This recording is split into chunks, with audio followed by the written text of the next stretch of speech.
नमस्कार, मैं आकांक्षा मिश्रा आपका स्वागत करती हूँ टीएनबी अकेडमी के इस खास ज्ञानवर्धक सत्र में। आज हम चर्चा करने जा रहे हैं एक ऐसे मानक पर जो संगठन की रीढ़ यानी कि मानव संसाधन को सशक्त बनाने में अहम भूमिका निभाता है, ISO 10015-2019। इस वीडियो में हम विस्तार से जानेंगे ISO 10015 क्या है, इसका उद्देश्य और उपयोगिता, ये कौशल विकास के क्षेत्र में कैसे क्रांतिकारी भूमिका निभाता है और अंत में कैसे कोई भी संगठन इसे अपनाकर अपने संसाधनों को अधिक कुशल बना सकता है। तो चलिए इस यात्रा की शुरुआत करते हैं ज्ञान और गुणवत्ता की ओर। ISO 10015 और कौशल विकास का संबंध। कौशल विकास की आवश्यकता।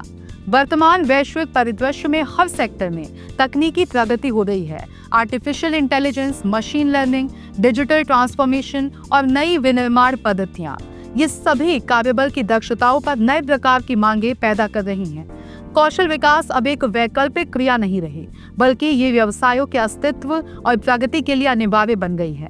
उदाहरण के लिए एक बैंकिंग पेशेवर को अब केवल लेन देन की समझ नहीं, बल्कि डिजिटल फिनटेक एप्लीकेशन की जानकारी भी चाहिए।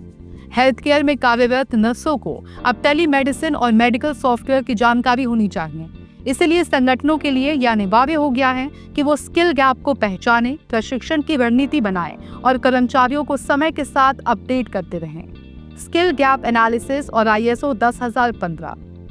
ISO 10015 कौशल विकास की पूरी प्रक्रिया को एक सिस्टमैटिक ढांचे में प्रस्तुत करता है। इसका पहला चरण ही है training needs identification, that is TNI।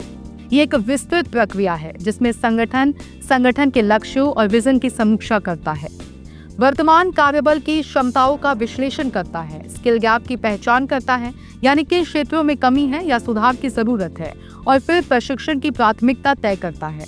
यहाँ ये मानक ये सुनिश्चित करता है कि कोई भी प्रशिक्षण कार्यक्रम सिर्फ टिक मार्क न बने, बल्कि वास्तव में संगठन की उत्पादकता को बढ़ाए। स्किल मैपिंग की वैज्ञानिक प्रक्रिया। स्किल मैपिंग के अंतर्गत हर कर्मचारी के लिए रोल बेस्ड अपेक्षित स्किल की सूची तैयार की जाती है। फिर उसका वर्तमान कौशल स्तर मूल्यांकित किया जाता है।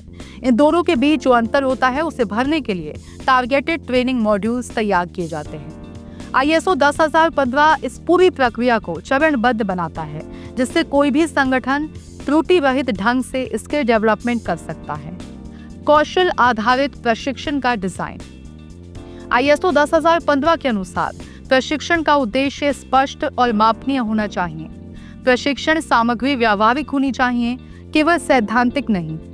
वयस्क शिक्षा सिद्धांतों यानी कि ऑडिट लर्निंग प्रिंसिपल्स को ध्यान में रखते हुए प्रशिक्षण डिजाइन करना चाहिए।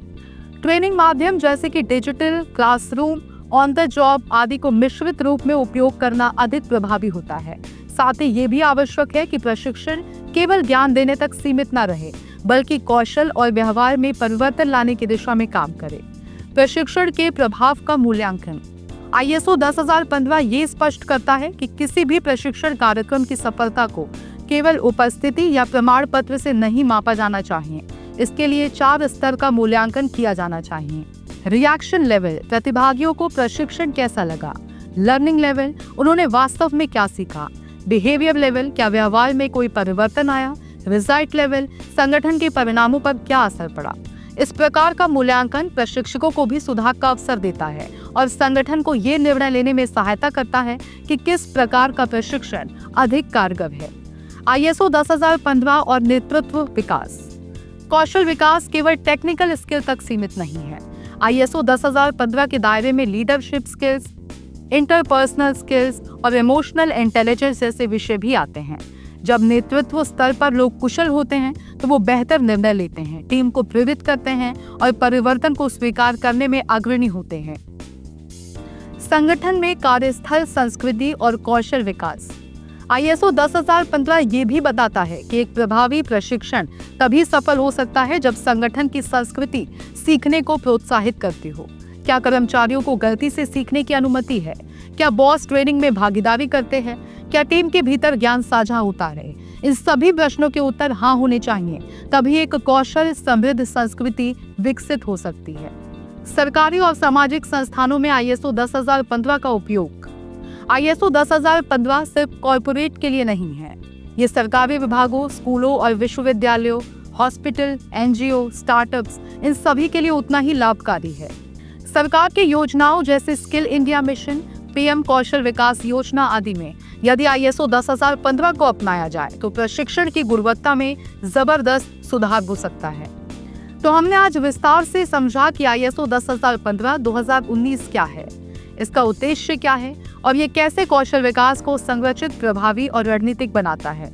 ये एक ऐसा टूल है जिसे यदि सही से अपनाया जाए तो हर संगठन अपने कर्मचारियों की क्षमताओं को अधिकतम स्तर तक ले जा सकता है। कौशल विकास अब केवल एक जरूरत नहीं बल्कि प्रतिस्पर्धात्मक बढ़त का साधन बन चुका है और ISO 10015 इसी दिशा में एक क्रांतिकारी मार्गदर्शक है। धन्यवाद दोस्तों, जुड़े रहिए TNB अकेडमी के साथ, जहां हम करते हैं गुणवत्ता, प्रशिक्षण और सफलता की बात। सीखते रहिए, आगे बढ़ते रहिए।